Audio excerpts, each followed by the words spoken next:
And you could feel all the tension building up at the convention as the hustlers began to arrive. Must have been 9,000 or more that came through the door. The time was 11:55. There were pickpockets and dope peddlers, murderers and thieves, card sharp gamblers with aces up their sleeves, bank robbers, burglars, boosters and pimps, prostitutes, call girls, and all kinds of nymphs. Loan sharks, swindlers, counterfeiters and fences, crooked politicians spending campaign expenses, hijackers, arsonists, bookies and the mob, and anybody else who ever killed, cheated, or robbed. Ex-pug named Brown proceeded to pat us down while his broad checked our hats. Britt nodded to him slightly and Brown shook us down lightly, treating us like diplomats. Brown let us slide, so we went inside with our 38 strapped to our chests. Without making a sound, we slowly looked around the scope and all the rest of the guests. Hamhock's hall was big, so there was a whole lot to dig. As our eyes swiftly scanned the place, the decor was fly, and everybody looked high as I focused on a familiar face. It was Stingy Brim Slim and his crime partner Jim, two hustlers from a long ways back.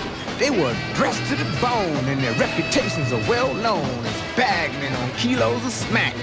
They were rapping with Big Bill Wheeler, international dope dealer, about who was gonna win the night.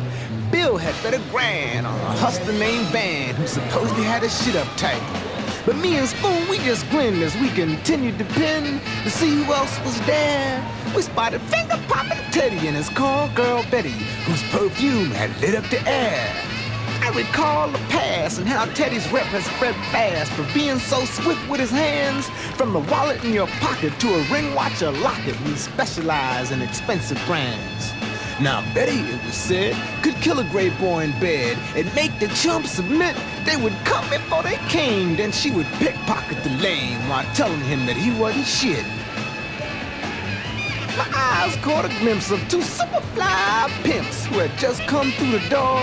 I could tell they were down and from out of town just by the clothes that they wore. Like a peacock's parade, they strutted around in silk slacks, handmade, sporting tan alligator shoes, decked out in colorful shirts of pink, yellow, and red, stitching a gold root thread and acting like they couldn't lose.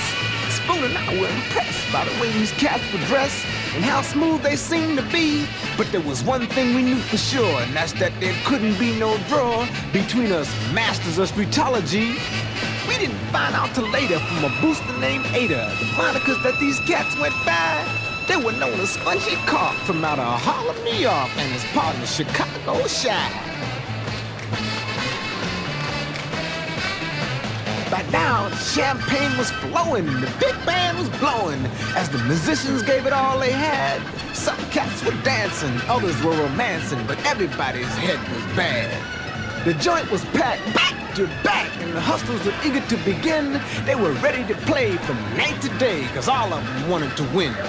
There were private rooms in the rear at the top of the stair for the studs who wanted to lay, but the main set was below for the cats with the dough, the hustlers who had came there to play.